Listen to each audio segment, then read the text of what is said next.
ये सत्य है कि व्यक्तिगत संबंध सार्वजनिक नहीं होने चाहिए। ये बात अपने आप में सही भी है कि किसी के व्यक्तिगत संबंधों की बात नहीं होनी चाहिए, लेकिन जरा सोचिए, किसी व्यक्तिगत संबंध की वजह से किसी का परिवार बर्बाद होता हो तो क्या उन संबंधों पर बात नहीं होनी चाहिए? किसी व्यक्तिगत संबंध की वजह से कोई पति दर दर भटकता हो तो क्या उन संबंधों पर बात नहीं होनी चाहिए?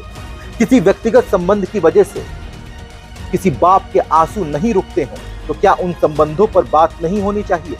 किसी व्यक्तिगत संबंध की वजह से एक बाप अपने बच्चे से ना मिल पाए तो क्या उन संबंधों पर बात नहीं होनी चाहिए? जी हाँ, ये व्यक्तिगत संबंधों की बात जो है वो मनीष दुबे करते हुए नजर आ रहे हैं। आपने सही पहचाना, इन तस्वीरों को देखिए, ये मनीष दुबे हैं, पीसीएस अधिकारी ज्योति मौर्य का जिनसे अफेयर चल रहा है, होमगार्ड कमांडेंट मनीष दुबे।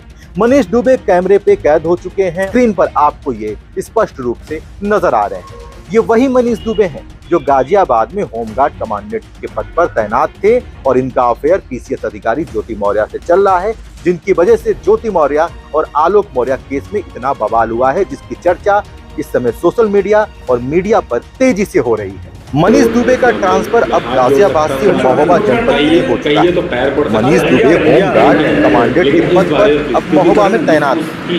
ज्योति मौर्य मामले में मनीष दुबे का नाम आने के बाद शासन ने उन्हें महोबा जनपद में होमगार्ड विभाग में जिला कमांडेंट बनाकर भेजा है। बातचीत में ज्योति मौर्य के मामले में मनीष दुबे ने कुछ भी बोलने से मना कर दिया। जी हाँ, तस्वीरों में आप देख सकते हैं, ये मनीष दुबे, वही मनीष दुबे जो अब तक कैमरे पर नजर नहीं आ रहे हैं, लेकिन अब वो कैमरे पर नजर आ चुके हैं। मनीष दुबे ने मीडिया से बातचीत करने के दौरान बताया कि आलोक कह रहा है कि उसने ज्योति को पढ़ाया है।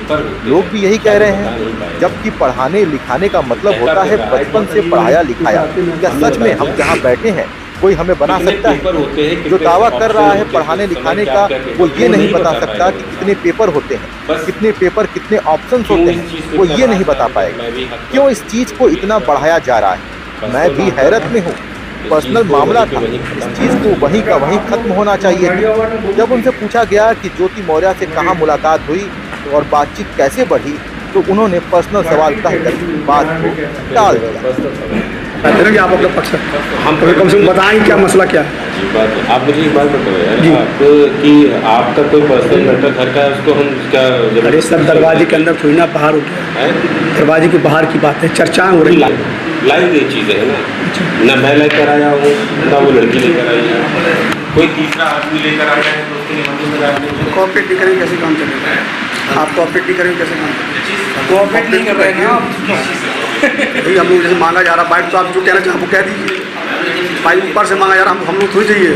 परेशान होता है और इस परेशानी में हम अपना प्रोफेशनल काम ठीक से कर लें। हमें सरकार जो पैसा देती है, हमें अपना काम करने का देती है। व्यक्तिगत चीज़ को पब्लिक बना दिया गया, अब उस पर हम चल के अपनी बाइट, तो इससे हमारी समस्याएं सुलझेंगे नहीं, बहुत उलझ जाएंगी। उल्टा हम लोग कंडक्ट से बंधे होते हैं।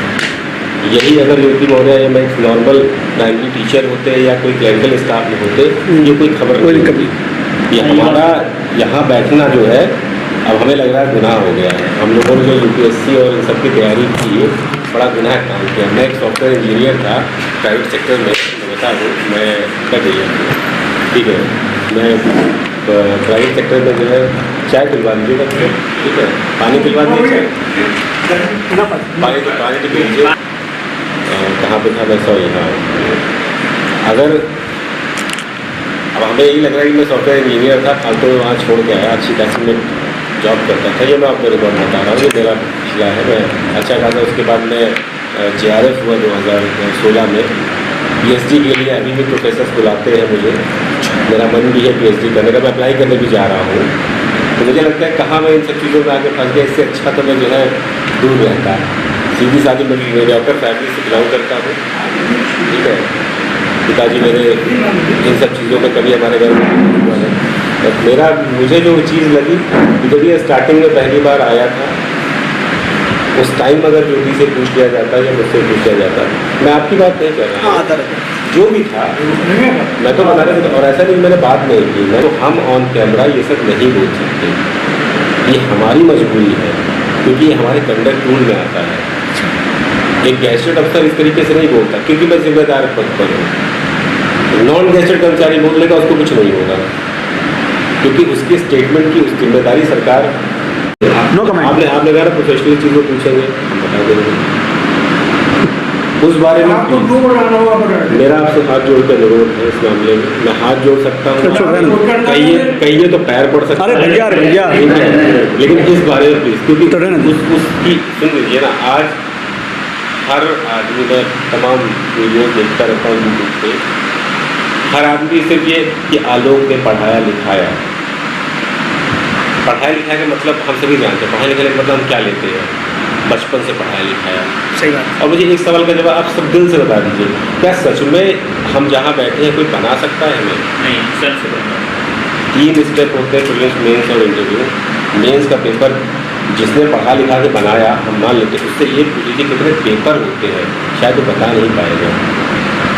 तो कहता फिर रहा है बहुत अजीब पेपर आते हैं, हमने बता दिया कितने पेपर होते हैं, कितने ऑप्शनल होते थे उस समय, क्या क्या पेपर, वो नहीं बता पाएगा वो इंसान।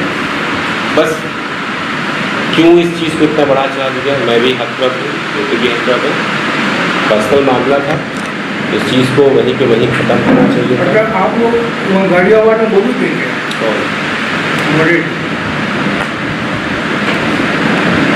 बिहार में क्या है? फिर मेरा पर्सनल सवाल पर्सनल सवाल नहीं, चलो हटाओ रे, पर्सनल सवाल नहीं, चलो। मनीष दुबे का ट्रांसफर गाजियाबाद से महोबा हो गया। ज्योति मौर्य के प्रकरण में यह सारा मामला हुआ है, जैसा कि मीडिया रिपोर्ट्स कह रहे हैं। लेकिन मनीष दुबे ने जो कैमरे पर कहा वो कितना उचित है? दरअसल मनीष दुबे कैमरे पर कुछ नहीं कहना चाहते थे और वो कुछ कह भी नहीं रहे थे, लेकिन कैमरा ऑन रह गया और मनीष दुबे ऑफलाइन बात करते रहे। वो सारी बातें कैमरे पर रिकॉर्ड हो गए। मनीष दुबे ने कहा कि आलोक मौर्य ने जो पढ़ाया लिखाया वाली बात कर रहे हैं, तो आलोक मौर्य ये नहीं बता सकते कि कितने पेपर होते हैं और कितने ऑप्शंस होते हैं। जब एक बाप अनपढ़ होता है और वो अपने बच्चे को पढ़ाता है, तो क्या बच्चा भी अपने बाप से यही सवाल पूछता है कि आप पढ़े लिखे हैं या नहीं, कितने पेपर्स होते हैं और कितने ऑप्शंस होते हैं? उस बाप का संघर्ष व्यर्थ चला गया। यदि पति कम पढ़ा लिखा है और अपने पत्नी को पढ़ा लिखा कर वो आगे बढ़ाता है, तो यानी वो पति कुछ भी नहीं है, यानी उस पति का संघर्ष कुछ भी नहीं है। संघर्ष और शिक्षा के बीच में एक लंबा गैप होता है जिसे समझने की आवश्यकता है, और शायद यही गैप मनीष दुबे नहीं समझ पा रहे हैं। मनीष दुबे इसे अपना व्यक्तिगत मामला बता रहे हैं। आलोक मौर्य का क्या व्यक्तिगत मामला नहीं है? आलोक मौर्य अपनी पत्नी से दूर है, अपनी बेटियों से दूर है। आलोक मौर्य का दर्द क्या कोई दर्द नहीं है? यह मामला सार्वजनिक आलोक मौर्य की वजह से हुआ, क्योंकि आलोक मौर्य का दर्द सड़क पर छलक उठा और मीडिया के कैमरे में कैद हो गया। मनीष दुबे कहते हैं कि मैं सॉफ्टवेयर इंजीनियर था, मैं वहीं ठीक था, वही नौकरी ठीक थी, मैं यहाँ आकर फंस गया। जी हाँ, मनीष दुबे जहाँ इस समय नौकरी कर रहे हैं, वो कह रहे हैं कि वहां आकर वो फंस गए हैं। ज्योति मौर्य के मामले में मनीष दुबे का कहना है कि ये व्यक्तिगत मामला है, लेकिन इन बातों से ये स्पष्ट हो जाता है कि ज्योति मौर्य और मनीष दुबे का संबंध है। तो मनीष दुबे की पत्नी का क्या, जो अभी तक मीडिया में सामने नहीं आई है? क्या मनीष दुबे की पत्नी का कोई दर्द नहीं है? क्या मनीष दुबे अपनी पत्नी के दर्द को छिपा रहे हैं? क्या ये उनका व्यक्तिगत मामला नहीं है?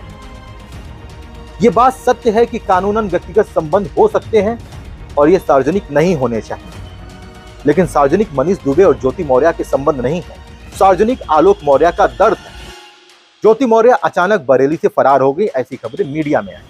मीडिया में दिखाया जाने लगा कि ज्योति मौर्य बरेली में नहीं है, पता नहीं कहां चली गई, लेकिन ज्योति मौर्य लखनऊ के लोक भवन पहुंची। ज्योति मौर्य लोक भवन में नियुक्ति विभाग पहुंची थी, लेकिन क्यों पहुंची थी, यही बड़ा सवाल था। ज्योति मौर्य ने शुक्रवार को शासन के नियुक्ति विभाग में अपना पक्ष रखा। उन्होंने शासन के अधिकारियों को बताया कि उनके खिलाफ सोशल मीडिया पर अनर्गल आरोप लगाए जा रहे हैं, इसकी जांच कराई जाए और दोषियों पर कार्रवाई हो। इस संबंध में उन्होंने संबंधित डीएम और कमिश्नर को भी आवेदन दिया है, साथ ही शासन को भी अपना प्रत्यावेदन दिया है। अब ज्योति मौर्य का कहना है कि सोशल मीडिया पर अनर्गल आरोप लगाए जा रहे हैं, जांच कराई जाए और दोषियों को सजा दी जाए। आरोप तो ज्योति मौर्य के पति आलोक मौर्य ने ज्योति मौर्य पर लगाया कि उनका संबंध मनीष दुबे से है और उन्होंने अपने परिवार को छोड़ दिया। आरोप तो ज्योति मौर्य पर इसलिए लगा क्योंकि संबंध उनका अवैध था और अवैध संबंधों को देखते हुए उन्होंने अपने पति के खिलाफ मुकदमा दर्ज कराया। आरोप तो ज्योति मौर्य पर यह लगा कि उन्होंने अपने पावर का गलत इस्तेमाल किया। आरोप तो ज्योति मौर्य पर यह लगा कि वो हर महीने 6 लाख रुपए का अवैध कमाई करती हैं। क्या इन आरोपों का जवाब ज्योति मौर्य के पास है? अगर समाज में ज्योति मौर्य के बारे में बात हो रही है तो ज्योति मौर्य कैमरे के सामने आकर अपनी सफाई क्यों नहीं देती? वो क्यों नहीं बताती कि 6 लाख रुपए का आरोप जो लगा है वो कैसा आरोप है? जो डायरी सार्वजनिक की जा रही है वो कैसी डायरी है? जो लेन देन बताया जा रहा है वो लेन देन कैसा है? यदि ज्योति मौर्य का दामन पाक साफ है तो उन्हें कैमरे के सामने आना चाहिए, अपनी बात रखनी चाहिए। ये सभी आरोप है ना, दोष सिद्ध हुआ नहीं है। ज्योति मौर्य के पति आलोक मौर्य का दर्द सार्वजनिक हो चुका है और इसी दर्द को समाज ने देखा है, सोशल मीडिया ने देखा है और मीडिया ने देखा है और इसके बारे में बात करना शुरू कर दिया है। ज्योति मौर्य क्या करती हैं, क्या नहीं करती हैं, ये उनका व्यक्तिगत मामला है और किसी को इससे मतलब भी नहीं है। मतलब है तो आलोक मौर्य के दर्द से, यदि वाकई में वो पीड़ित हैं तो।